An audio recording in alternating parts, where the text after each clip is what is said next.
Hi there, my name is James Whistler, and in this video I'm going to show you how to use the properties sheet within IronSpeed Designer to customize the code underneath your applications. So here we are within Designer. This example, I'm looking at the Southwind database that I've built a demo application from that we can customize.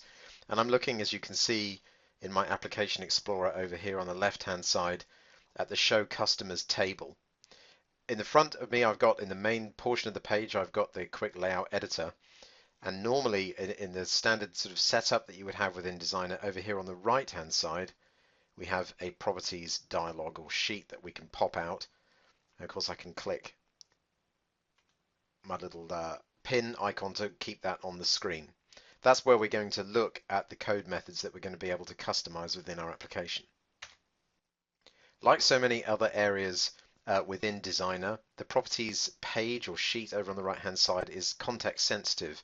And by that I simply mean that the contents that will be displayed on your properties sheet will change depending on what you've selected within the quick layout editor in front of you. So as I'm moving around the page here, I've clicked the phone field which is being displayed in our table. You can see over on the right hand side that the control type for the phone data is a literal. Now clearly there aren't a huge number of code methods available pertaining to a literal control on the page, but within our property sheet on the right hand side you'll see just above that we have a code methods section, and the only method available for our phone data that's going to be displayed on there as a literal is the set method. So that's clearly the method which is going to take the value for the phone field from the SQL data source that's being loaded in behind our page, and rendering it and setting its value into the literal that's then going to be rendered on the page. Now you'll see over here on the right hand side that the box or the line to the right of our set method is currently shown as empty. And that doesn't mean that there's no code in there necessarily. It's simply that the likelihood is obviously that the code that might be behind that method is too long or to meaningfully represent within the box.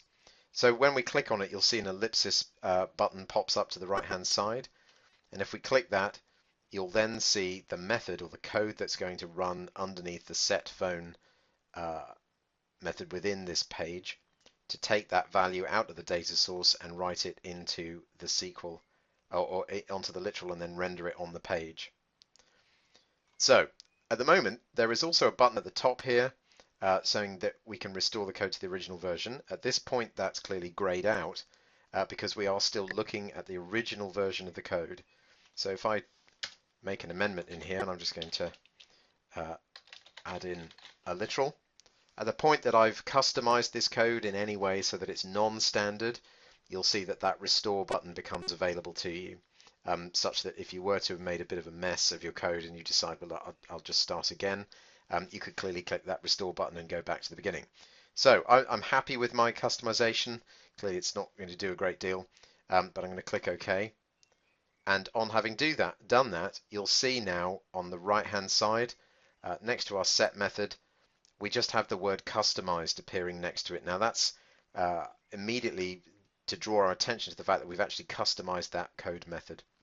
Of course, if I click the ellipsis again, you'll see that our literal has been saved. One of the other things or the points to make about these windows when they pop up, you'll automatically see that Designer has inserted the overrides term into the definition of the subroutine for you. That's so that you don't need to do it yourself or remember to include it. But of course it will make sure that this version of the set phone method will override the base version, such that your overrides or your customization will always will take preference or precedence over the base versions of any code and ensure that your customization is always run. So in this case, we know that we were looking at a literal, which is fairly simple. There's clearly only one code method associated with it. Let's jump to a different area of the page, and we will have a look at something that might be a little bit more complex. So if I jump to here where we're now looking at the company name filter at the top of our page within the filters area, over on the right hand side you'll see that we've now got two different code methods. The create where clause, of course our filter is a drop down control, so that particular code method is effectively defining the where clause that we're going to use when we pull the values in from SQL from the database. And then we've also got a selected index changed method. You can see the descriptions will pop up in our right-hand box at the bottom here.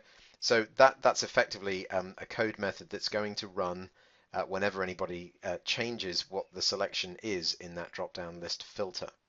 So if I were to click that open, you'll see at the moment all that runs in there is effectively a statement that's saying that this table's data has changed.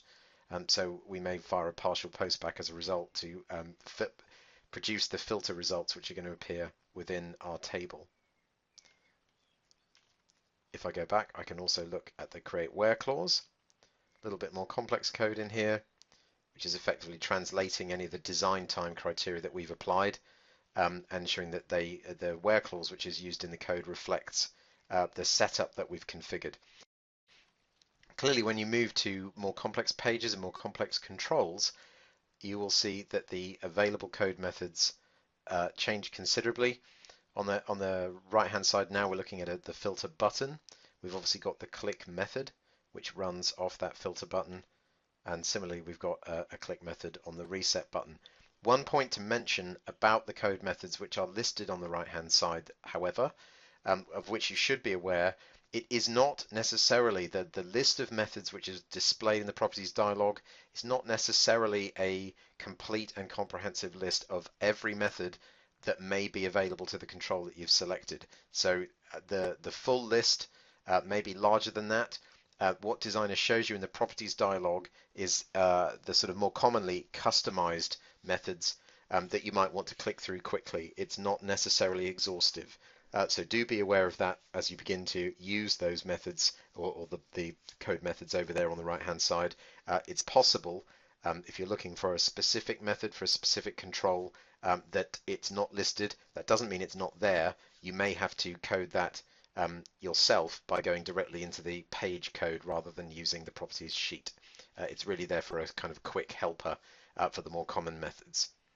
I hope this video has been useful. Thank you for watching.